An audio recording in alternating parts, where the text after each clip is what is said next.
Alright.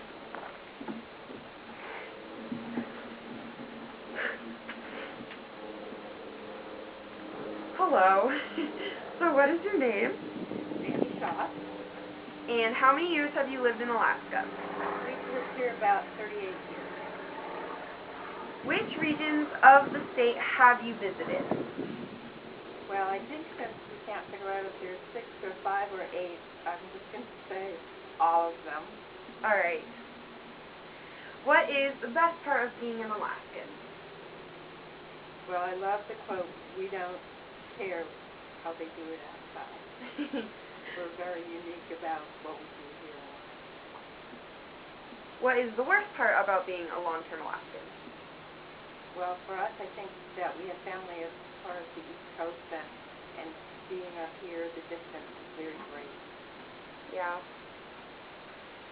Thinking back over the years, if you could bring 3 famous Alaskans to dinner, who would they be?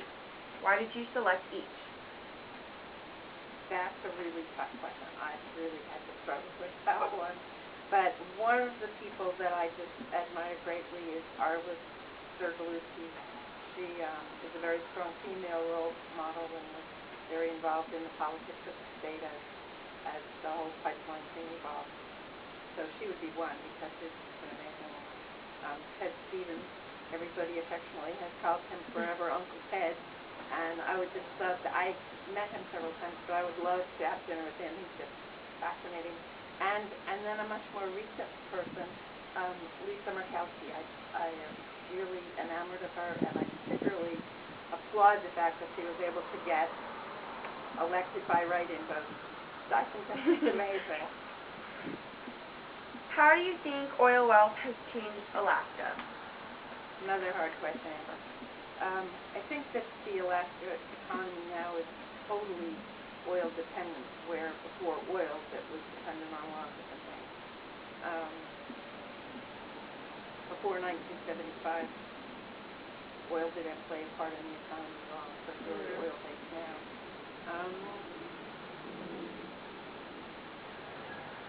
I think that oil boosted the economy. It brought a lot of jobs to the state. A lot of the jobs were oil-related. Some where people were just working on the slope and on the pipeline, or then there was the whole managerial part that came, and then with that came families, and with families then came all of the support jobs that support them. So I think it was very important in a huge way to the growth. I think not just in tangible dollars. All right. What are 2 other ways Alaskan society has changed the most over the years?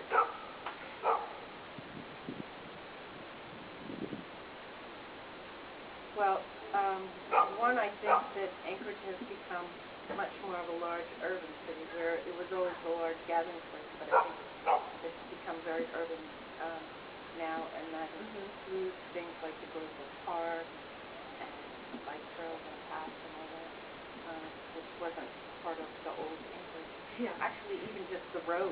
We have an amazing road system. When we first came here, it was dirt roads, and there was one main road, and the farthest things usually came out was Northern Lights. I mean, the Diamond Center and all that kind of stuff didn't even exist. Okay. Really? And then,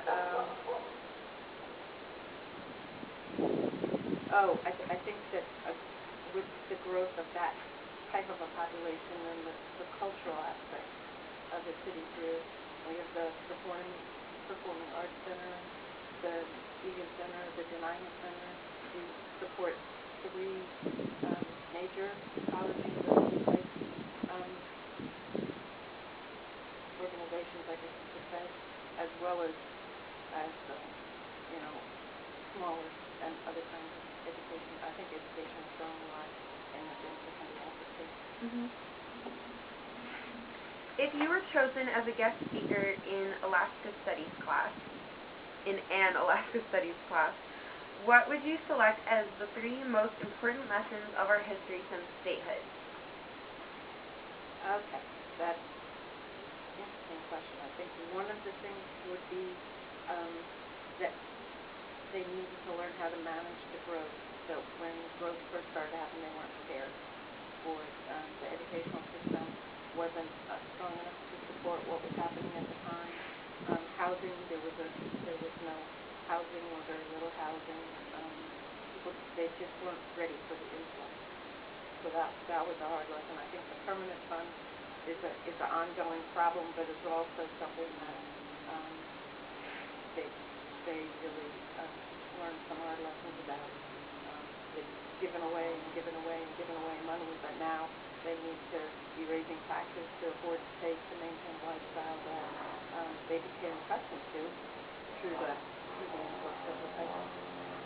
And I think with the oil mostly going elsewhere, they need to really think about looking for renewable resources, renewable energy sources,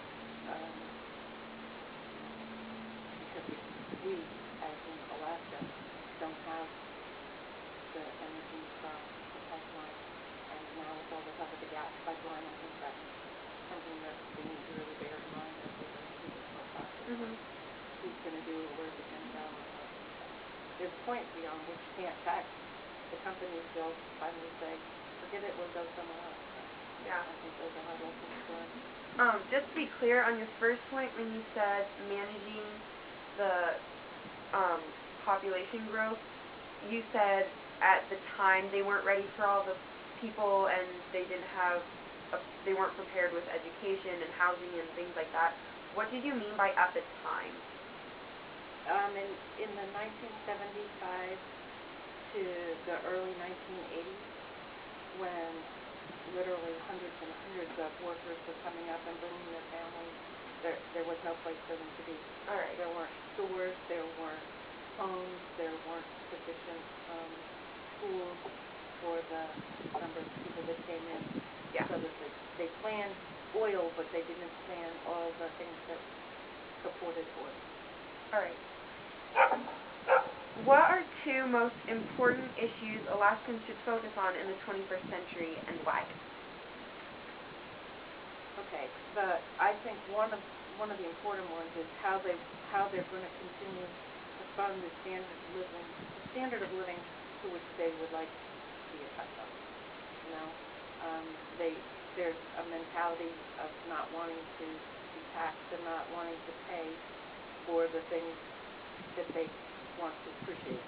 You know, if so, give it to me, I deserve it, kind of thing. So I think that's one of the things that I know along the lines of education, that's certainly a problem. They keep cutting and cutting education and the money for education, and yet they want the best, the most, and everything. There's a cost effect balance that needs to be considered. Yeah. And then I think how to preserve and care for the environment in which we live is going to be an ongoing situation in the century because, again, it takes money, and if there's a value system that goes along with preserving and taking care of what we have, so that it lasts on.